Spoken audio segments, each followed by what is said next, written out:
Hello, everyone, and welcome to another edition of the Winner Circle Sports Betting Podcast on Monday, August the 26th. Man, wrapping up the month. Welcome on in. Hit the like button here. Show the channel some love and support. It's Monday. Me and Doug Upstone today. Chipper, be off for a couple days. Got some personal business got to take care of. So our thoughts are Chip taking care of some things there. And I'll let him discuss that when he comes back. But here we go. NFL. Preseason over. Regular season a week away. College football a Saturday in the books. Interesting Saturday for sure. Before we talk about that, though, NFL is back. College football is here. Early bird special is up for $5.99 at the gamblersworld.net website. And please, they're our sponsor. Give it a follow. Come get on board. Me, Doug, Chip, 10 other top handicappers for you. I saw today Jim Feist has joined the channel. This guy, I mean, I got Mark Lawrence on Fridays. Chipper Feist. This is like a who's who of 80s, 90s OGs on the show. So that's pretty wild. He'll be with us doing some football and videos during the week. The live show Friday. By the way, 2-1. I had the loser there on Friday. I had the Giants no showing up. Yet figures they're trash Giants. I think that's the game they have to win because they're going to have a terrible regular season. Well, that's just the whipped cream on the proverbial poop with them showing up like that against the Jets backups. 7-2 week of free picks.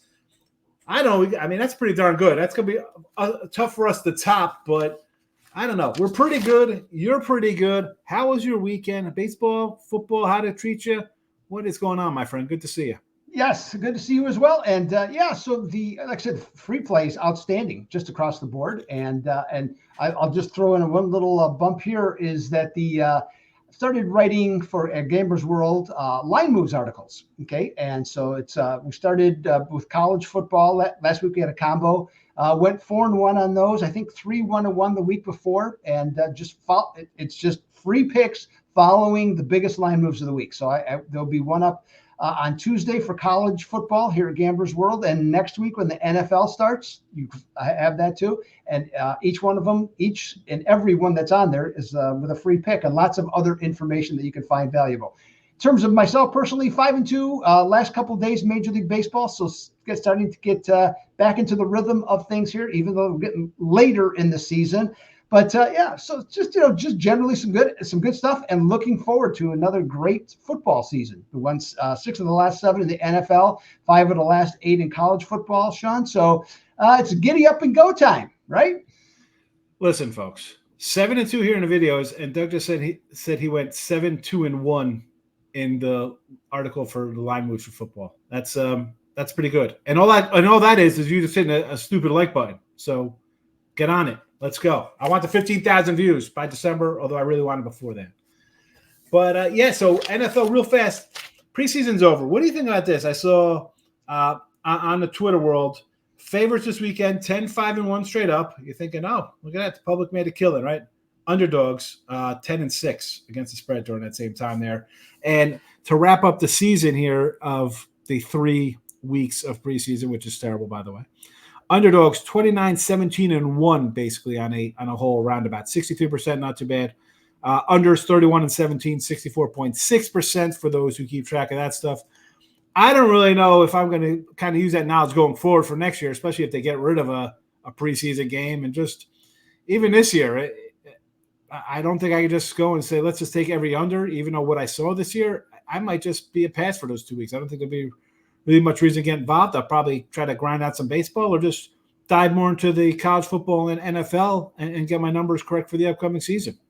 Yeah, these numbers this year, I looked this up as well, is that that's the percentage for dogs covering the best since 2008. So let's just call it somewhat of an anomaly that way. And in terms of the unders, that's the most percentage-wise, the most number of unders in 20 years. Okay, so those are just some really random events that occurred. I think each and every preseason just is on its own. Well, kind of like every season, there's just things about it that occur. And so to put much value into it, hey, I was happy. I had a winning preseason. Wasn't fantastic. Went 4-3, but 84-60 the last 17 years. You know what? I'll take it. And just we move on from there.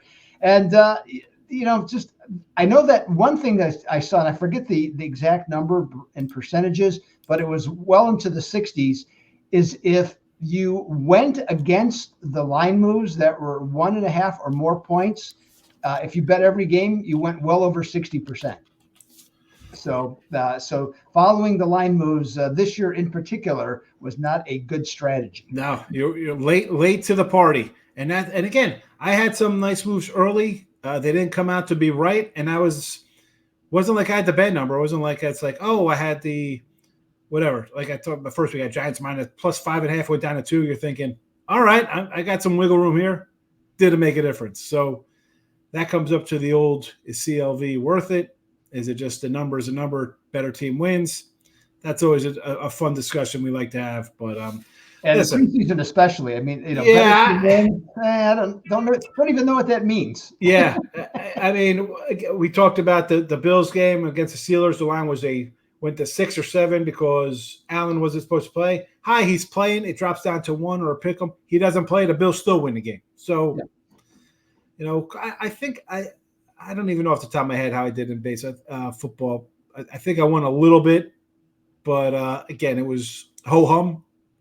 Again, historically, it's usually a spot where you can win a decent amount and hit a 60% and make a nice chunk. This year, I can't with these quarterbacks sitting out, not playing. The coaches, I mean, the fact that you say he's playing and he doesn't play, that's just wrong. I mean, and the fact that these teams now, the stadium stuff have deals with sports books and stuff, you can't be pulling that kind of nonsense because they're going to be, we'll get into the bad beat refunds eventually as the season progresses. But that kind of stuff, people are going to, again, I'm a believer as it is what it is. You bet, you win, you lose, that's it. And there's no crying and betting, right?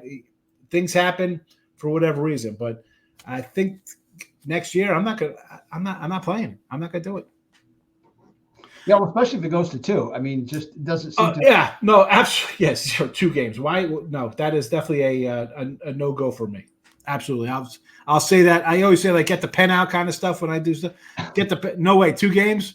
No, thank you. No, thank you. That'll be a week of diving into Sunbelt football or something. So anything but that'd be something though for the books would have to adjust then too, because I mean, not that the preseason is a ton of money, but still, it's part of their income, okay, for the month of August. So if that does that, and and the perception of a lot of people that I've read, saying that they're just kind of disgruntled with how this is all going with the preseason, how much has changed, and it literally is just backups playing. And I mean, even Trey Lance playing, I gave it out as a free pick with the Cowboys, but Trey Lance playing and throwing 5 interceptions. 5 interceptions, pick 6s. I mean, like, that's a game you should have won with Dallas.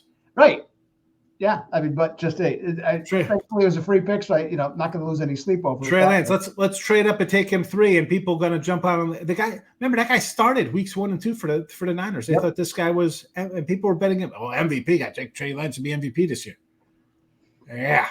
Yeah, I wouldn't quite go that far. That's like speaking of that, Jordan Love, and I'm a Packer fan, but to me, my personal opinion of Jordan Love right now is I think he'll be somewhere between where he was when he was awful to start the season and to where he was outstanding at the end of the season. I think he's going to be leaning towards the better. But I've seen MVP reports and that stuff. But at least on him, you saw a little bit. You saw him from a backup to growth.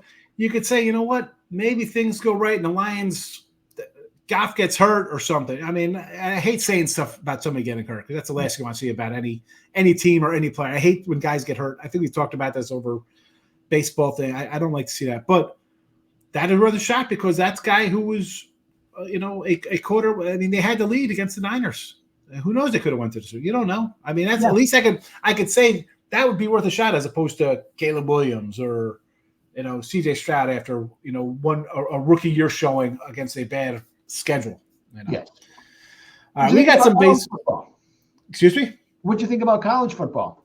I had one game, and I think I've said it on here multiple times. So take Georgia Tech. It was 13. It went down to 10. That was the only thing I had rolling. So there we go. That's a win for me. Does it make me shake my head a little bit that every monster, like these dogs, 3 of them probably should have won outright, with the exception of Delaware State, which that was. If they would have been close to an outright, you'd have a wow. But Yeah, a little shocked of how bad was that TCU or the SMU looked on against Nevada. So that was a little interesting. The New Mexico, I thought that line got out of hand at 14 points. It opened at 4.5, and just people kept on crushing it. And I get it. New Mexico's head coach and quarterback and offensive coordinator, they had 3 starters back. They all left and went.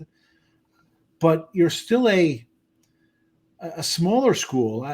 Listen, at 9, I would have been like, that's about as top. I mean, you could have had it at 5, but for New Mexico to choke that away, that's probably why that total went. That's why the line moved. If you see them give up 21 points in the fourth quarter, holy cow, you know. Yeah, that was. And the thing though, the Sam Houston, if you were on Sam Houston, you could make the case. Now, of course, how the game would have played out would have been completely different. But I mean, 2 defensive scores for. That was Montana. I mean, Montana, not Sam Houston. Montana. But New Mexico getting 2 defensive scores. Yeah. I mean that that's the game right there in terms of covering the spread. So that was different. SMU. I watched the entire game, and the thing that struck me more is that the receivers did a very poor job of getting open. So I don't know if it was, and Preston Stone seemed to be hanging on to the ball a little bit. So that was if I'm an SMU fan going into the ACC, that's at least a little trepidation.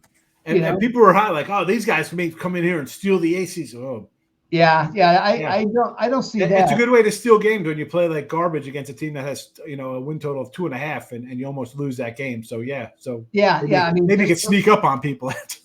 Yeah, and then Florida State, boy, that was whipped in the trenches. I mean, listen, here everybody's like, oh, they got DJU. That guy was on Clemson. He went to the Pac-12. He's back in. Good quarterbacks aren't on 3 teams in 3 years. It doesn't happen that way. That's why if you're a top player, you're not going to 3 teams in 3 years. It's not like you followed a coach there. No, you got replaced in the championship game in Clemson. Yep. You put up okay numbers in the Pac-12 where it's a Pac-12. We really don't get a lot of defense. Also on a running team too. I'm not really impressed with Pac-12. It's kind of like Big 12 kind of numbers. You got to kind of look at them with non-rosy glasses. And again, that line opened up at 21-22 for BC. It's down to 17, I think it should be. As I think it should have come down. They look bad. I mean, Georgia Tech, nice win. I don't know if they'll get a lot of this week, but that is a proverbial flat spot there. 14.5 points, and you're coming back from Ireland. I don't know if I want to take them there, but yes, and especially playing a state school too. And not that Georgia State is good, but obviously Georgia State's motivation will be quite a bit higher than Georgia Tech's in that one. Yeah. So it's also weird too. Florida State's playing first 2 games with conference games. That's an oddity too, it seems. Yep. You think they follow that up with maybe like a bye week because you were in Ireland. Right. Or put a cupcake there. You're going to come home. You think you're coming home off a huge win. You're coming home you're in a tough spot here. You're in a tough. Again, because it's Monday. It's because it was on the schedule for Monday. There's probably once they decided that was it, but it doesn't seem like the athletic director won't get the award of the year. And BC's got who's running that? Like Bill O'Brien or Callahan? Yeah, one of those guys. So you got some old NFL guys there. They'll have those guys pumped up, ready to go there. Maybe they'll get that team back into fighting shape. But all right, enough football. $5.99 early birds up if you want to get down with that. And of course, baseball is a $2.49, I believe, for a rest of the season. $2.49 if you want to get some baseball stuff. We got baseball today. We got 2 games we're going to look at. Doug will be checking out the Rays and Seattle here. So Peapod, I don't know how to say his name. I like the guy from the Dodgers. He's a top arm for them. They traded him. Not bad numbers here. Miller for Seattle. He's about a 130 fave. Total of 7 here. What has happened to Seattle's offense here? They were 4.5 back now in the West. I think we could probably sew up the Astros there. 6.5 back in wild card. I don't want to jump into all the guys' kind of numbers here because it's your game, but I'm going to follow up on your take on this one.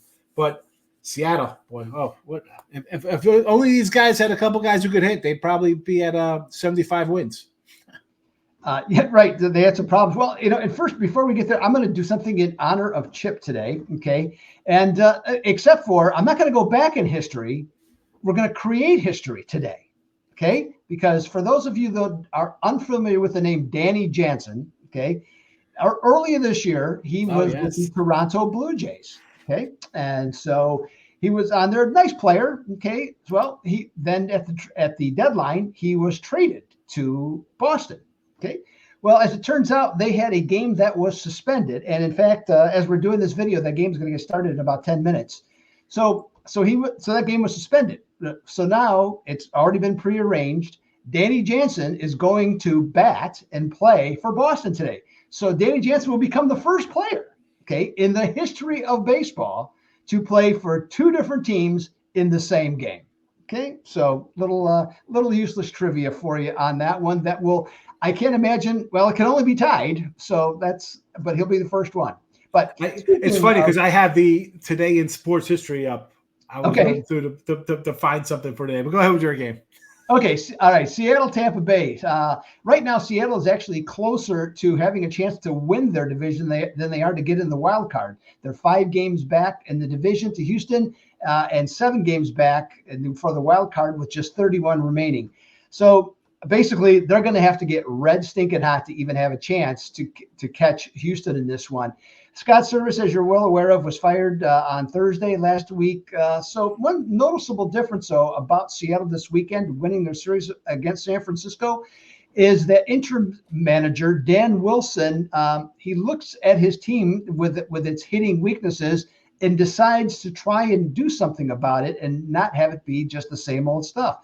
So this weekend, instead of waiting, the number 26 offense in baseball, instead of waiting for a home run to occur or multiple guys on base and hit home runs, they stole bases. They had a sacrifice bunt. They moved runners. Okay, all contributing to them winning 2 out of 3. Now, of course, Sean and I both understand that, that doesn't really necessarily shine for the analytics crowd, okay, to do that, and for the front office people that they're paying to do that. But you know what? The idea is to win games. So as Sean mentioned, we got a really good pitching matchup in this one. And here's the thing that I find the most interesting is that the total is 7. Okay. And for Seattle, that is a very important number if you look at it from the standpoint, if you think they can win, because when they score 4 or more runs this season, they are 53-11. If they don't score 4 runs, they are 13-54. I'm going to take Seattle to win 4-3. Okay. And improve their record today and see if nail down a victory over Tampa Bay. Doug, official play, Mariners minus the 127. Now, the 7 to me, I would just be like, you got to take unders because the Seattle hitting worst at home in all of Major League Baseball, a 207 batting average. There's no way to slice that. That is flat out awful. Miller's numbers at home. I mean, Miller just on the year having a good year, and to bore you with his whips and batting average against stuff. I mean, 188 batting average at home and .91 whip, just ridiculous. And people are not bad. He's got decent numbers on the road and overall on the season. I mean, the guy's on the year, he's got a 1 whip. He's got like a 105 whip. You got a guy coming in who's pitching to putting a guy on base, if you're lucky, versus a team that is getting on rarely. I mean, I listen, I'm with you on Seattle because I think it just strikes me as I hate the old they have to win kind of game. Right. But it's like a game they should win. They're still better than Tampa Bay. And the pitcher, maybe just a hair better. His home splits just kind of push me over the top to take Seattle. But I'd have to even probably look at the under as well there, though, too. I mean, man, Seattle. Like I said, closer to winning the division, which it could still be there. I mean, Houston, listen, you're bringing back Verlander, who's old. You got pitching staff is maxed out. The bullpen's been stretched thin.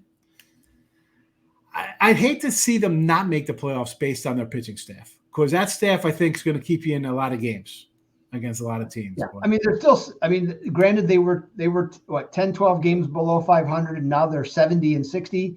Yep. But they're still 70-60. Yep. Okay, and they played a lot better since they got healthier, and and some of their bats came back.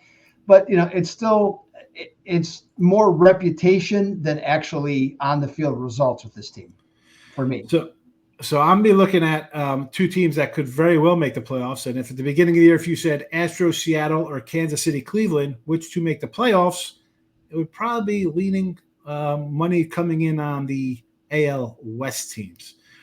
But we have a double dip here in KC or in Cleveland versus the Royals. And normally I see double headers. I try to kind of avoid those things. And I like to take a team for both games. Like, I think it's hard to sweep teams, right? It's just the way it is. And you got two teams battling for playoff spots. And this one here, I'm going to look at a total though here. So I'll save you all the drama. I'm going to go over the 8.5.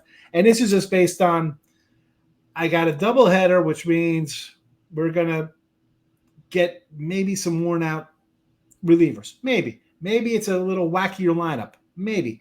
Forget all that. I have two pitchers that are pitching like absolute trash, Doug. I mean, on the year, Allen, this is why I can't really have faith in Cleveland winning any kind of games. You roll out a guy who has a 5.50 ERA as like your 3 starter, I think you got a problem. I don't care that they're 8-4. Because when you face a better pitcher like whoever, insert anybody who they're going to be facing, it's not going to be a guy with a 5.50 ERA facing you. You're going to have to be able to get some hits. You're not going to get some hits.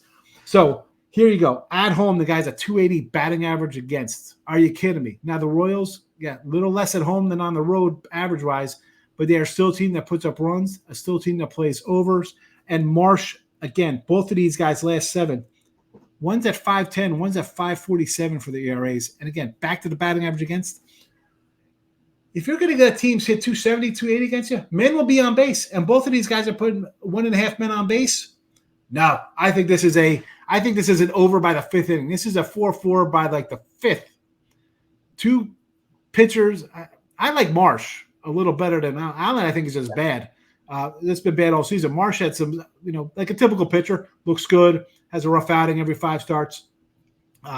Maybe lean a little KC, but I'm going to go over the total in this one here. There's no other way to. I can't take a side hard, but over 8.5 for me. Again, first half, whatever the first 5 is over, you want to go over probably a 3.5 or a 4 if it's 8.5 for the game, right? Probably what, be 4.5 for first 5? 4.5, yeah. Give me the over 8.5 here in this one. Yeah, this is for Cleveland. This is a really a tough day because they're going with Sandlin in the first game, and he's a reliever. So the only thing I can figure is their manager is already predetermined who's going to come out of the bullpen in game 1, and also then in game 2. Okay, so I mean, I think it's already set because you're not going to pitch, guys in 2 different games. Yep. So that adds a little bit to the quandary as to how to look at this one. And obviously, they're separated, I think, by just 2 games in the standings here. So myself, the pitch, I'm not going to disagree with you at all because I could definitely agree on an under, or excuse me, an over. But I just look at it, this one, despite the fact that Cleveland's been really terrible in recent years in doubleheader games. That was when they had teams that weren't as good as this one. I'm going to say whoever loses game 1 comes back and takes game 2. So that's a lame pick. Yeah, but that's that's where I'm going. That's it. That's why I always say, like, if I say take whatever team you like twice because they'll probably split out, But the proverbial, after the fact, we could say, hey, they won, take so-and-so game 2. And you mentioned them being, 2-3 back. That's what happens when you go 15-7. The Royals go and they beat teams they got to beat, and they knock wins. Since July 28th, how about this little runoff for Cleveland? Talk about streaky. They win 5 in a row. Then they drop 7 straight, Doug. 5 more wins. Then they lose 6 of 7. And then they just picked up a couple here to last. I mean, the inconsistency, that is not going to win you this division. I mean, here come the Royals. You got the Twins lurking. Nice start to the year. Everybody was pumped up. Like, oh, look at this. They could hit the ball. Yeah, well, that ended, and you got 3 pitchers with 5+ ERAs. Not really where you want to go. It's too bad that, all those starters that they've lost, I mean, it's just too bad. And then, I mean, the offense, definitely an improved offensive team compared to the last several years. But, like I say, now there's just more holes in the lineup on a daily basis. So That's why their offense seems to be going, up and down all the time now. So thank God for that bullpen. I mean, if they didn't have what they have in the bullpen, Cleveland would be nowhere near where they're at. Yeah, that guy Clace has been unbelievable. Yes. All right. Official plays for the show. I'm going over KC, Cleveland 8.5. Doug is on the Seattle Mariners -127. 7-2 run in the free picks last week. Who are you kidding? We're going 2-0 today, folks. All right. For Chip, 1956. We'll go New York Yankees today. Purchased a contract of Enos Slaughter from the Kansas City Royals. How about that? That's out there buying Hall of Famers. That's 50s baseball for you. You think free agency was bad back then? The Yankees would just buy guys off teams. Ridiculous. Enos Slaughter. I mean, how old was he at that time? He was probably like 65. Listen, for $5.99 early bird football, $2.49 rest of Major League Baseball. Doug, Seattle, me, Kansas City over. Back tomorrow. We'll see. Mystery guest, perhaps. We know. You got to tune in to find out. Hit the like button. Leave a comment. Good luck, everybody. Thanks for watching.